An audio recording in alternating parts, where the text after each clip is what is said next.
You Make Your Bed, You Lay in It by Rhodesia Powell. I was 17 years old when my life went off the rails. I was a young, confident, and strong willed girl. I thought I knew everything about everything. The attitude I carried daily was too much for my mother to take. As a result of my rebellion, my mother gave me an ultimatum. I would live by her rules or I could leave her home. I chose to leave that night. As I turned to leave my mother's house, I looked up at a dark sky and a full moon with millions of stars in the sky. I heard my mother saying, "You make your bed, you lay in it." I heard my mother saying this many times. My grandparents said those same words to her. I never understood the meaning of that phrase, although I would soon understand it in every detail. The next day I awakened in a new world, all of my own making. I moved almost daily and lived with every friend I had. I was trying to stay in school. Eventually, I had to call my grandfather from Houston.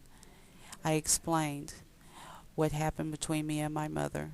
My grandfather offered to let me stay with him, though I did not know him well. The first month felt strange and unfamiliar. I enrolled myself into school. I found a job. Everything seemed to be on track. To my surprise, I found out how dysfunctional my family was. They were poor, angry, and alcoholics. I soon realized the shelter would not last. I saved every check from that moment on.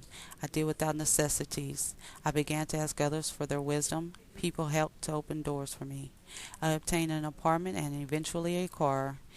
However, less than a year earlier, I was excited about my first job and my first car. I thought it would bring me independence. I wanted to work to buy all the clothes my mother couldn't afford and go places my mother wouldn't allow. Now I had to work to pay rent, water, lights, and food. I learned a lot in a short period of time. I began to understand those words my mother spoke.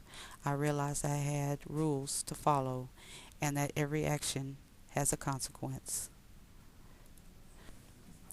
To sum it all up, I believe if I make decisions without giving thought to my future, I may acquire serious consequences. This chapter in my life has made me stronger today. I have learned from my mistakes and the mistakes of my mother. Without doubt, I am a better mother and daughter for it.